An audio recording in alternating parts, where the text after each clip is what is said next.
Welcome to the Kale Houser Leadership Secrets podcast. Today, let's talk about successful people.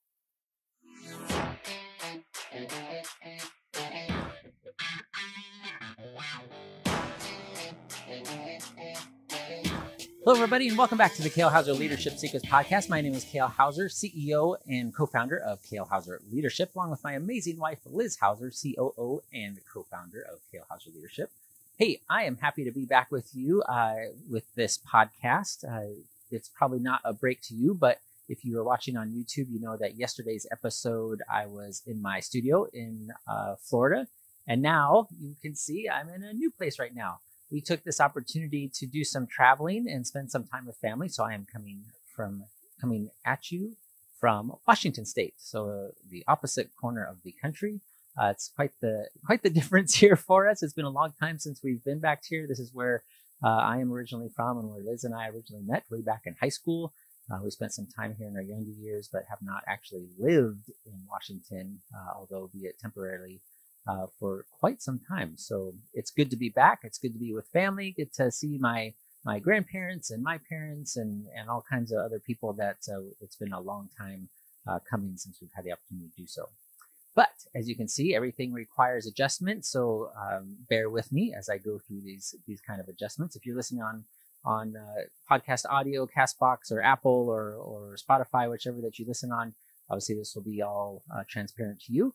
But nonetheless, I wanted to continue to make sure that I meet my commitment of my non-negotiable of producing the Kale Houser Leadership Secrets podcast for you, so that you can hopefully start gaining those little bit of nuggets, those little bit of ideas that really challenge you, that get you to think about your journey in your leadership, in your business, in your workplace differently, and how you can do different things so you can get different results than what you've gotten in the past. Presumably you are here because you are interested in self-improvement. You are interested in making yourself better at this whole game of leadership, getting different results than what maybe the previous leader in your position had, or learning the skills that basically no one ever taught us, and that you kind of realize, man, I can either do this the hard way. I can spend years and years and years and lots of heartache and failures and frustration and some wins to figure this out on your own and eventually become an amazing leader. Or you can start getting information and shortcuts to the success path through various sources, me being one of them, hopefully. I hope you find this content valuable. Please let me know if you do. I'm getting ready to launch a new Instagram channel, so make sure you subscribe to that in the coming days. It'll just be at Kale Houser Leadership, and we can get that going. If you are not already part of the YouTube tribe, make sure you join that. I post a lot of specifically shorts content, and then Liz and I are going to start ramping that up as far as bringing longer form content to you in the form of sales videos, leadership videos, goals, like all the things that I talk about a lot on here on this podcast, but in a more robust, in-depth manner, and that Liz and I can bring to you in that fashion, and start building that method of learning compound to where I'm looking for, more exponentially. That's the word I was looking for. But today I wanted to talk about successful people. I've had a lot of opportunity over the last several weeks, and doing different brainstorming and different types of things that I think you would be interested in, somebody that subscribes to this podcast. And really, we're here to become successful people. Presumably you are listening to this podcast, or any podcast really that is not just pure entertainment value. You're listening to it because you want to get better at something. You want to improve yourself. You recognize that, hey, there are things that I'm not living to my potential. There are things I don't know. And because I don't know them, I'm not meeting the goals that I have for myself. I'm not living up to the expectations I had for myself. And there's some knowledge or learning or even accountability that can hold you to a higher standard, thus making you successful. Now, certainly this looks like different things to different people. What does success look like for you, right? That's a classic question, and one that certainly you need to be able to answer for yourself. Does it look like, $1 million in the bank? Does it look like $10 million in the bank? Do you not consider yourself successful until you have 100 million plus or 1 billion? Do you focus purely on relationships? Do you focus on revenue? Do you focus on impact in your community? Like, what does success look like for you? But there are a couple of standards, no matter what you use to measure success, because success, it needs to be measurable.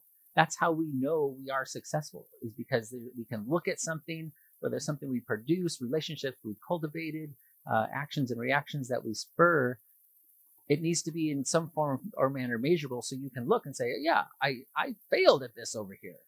I'm not doing the things I need to do to be successful. Again, whatever that looks like for you. Money is the easy one, right? Money is the measurement of the impact you can have on the world. Absolutely. Little money, little impact. Now, certainly you can have impact just relationally in your local community, but you're not going to have impact on an orphanage in India.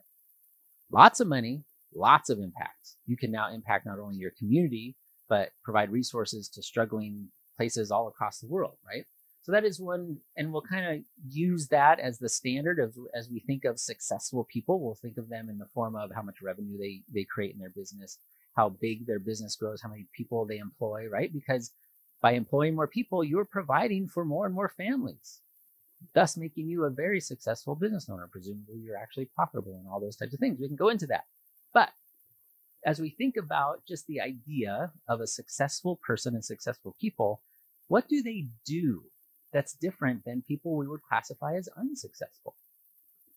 And I would argue one of the main things that they do is they spend their time, they spend their money, and they spend their energy on doing what? Can you think of it? What do successful people spend their time, money, and energy on? Improving themselves, making themselves better. I alluded to it at the beginning because successful people recognize, I don't have all the answers. I am not capable of doing this all on myself, of getting to the top of this summit all on myself. I need help. So they invest time, they invest energy, and they invest their resources, their money, to get better, to improve themselves. Now, whether that be leadership training, whether that be a skill set that they know they're lacking, that they need some technical skill, whether that means hiring a team to help them get better, a fitness trainer, like whatever that looks like, they spend those things, that time, resources, energy. The most valuable things that we have are time, resources, and energy. They spend it on themselves to get better in order to become successful, because that's how important their success is to them. Now, on the flip side, unsuccessful people, people who are just making it day to day, they're not getting ahead, they're maybe not falling apart, but maybe they are falling behind. What do they not do? They don't go to the library and pick out a book and read a self-help book if they're struggling with depression. They get on drugs. They don't go to the gym if they're struggling with eating and with their weight and with their energy levels. They don't focus on prioritized sleep. Unsuccessful people do things that are different from successful people. And typically, when you fall into that realm, because it is a vicious cycle, don't get me wrong. Once you start down this path, it compounds itself. Just like success begets success, lack of success begets lack of success, because you start to even further lose that motivation, you further lose that desire, you further lose that belief that you can even make a change in your life for each action that you choose not to do so.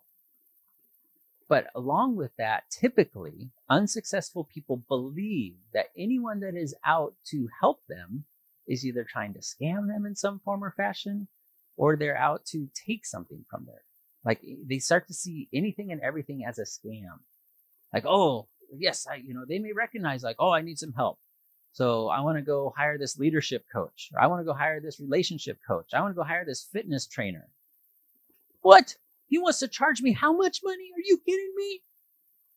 Because they think it's just out for a scam. And typically it relates to money in some form or fashion. Or they want me to do what? They want me to spend an extra, I work 8 hours a day, I work 10 hours a day, I work 12 hours a day, and they want me to spend an hour extra a night reading? Don't you know how many Netflix shows I have to binge watch? I have to get caught up on? Like, they want me to do what? I can't spend my time doing that. And that is the large differentiator between successful people and unsuccessful people. Because successful people, no matter how busy they are, they prioritize the things they know will move the needle towards their success further. Now, I heard a really great quote from Russell Brunson, who's the co-founder of ClickFunnels. He's a hugely successful young man. He built this amazing company. If you're not familiar with it, ClickFunnels, reach out and we can go through that. But he made this quote, and I'm going to read it here, that says, "You never see a skeptical person have success in anything. Their doubt, parentheses, in themselves, will always prevent their success." So let me read that again. You never see a skeptical person have success in anything. Their doubt in themselves will always prevent their success.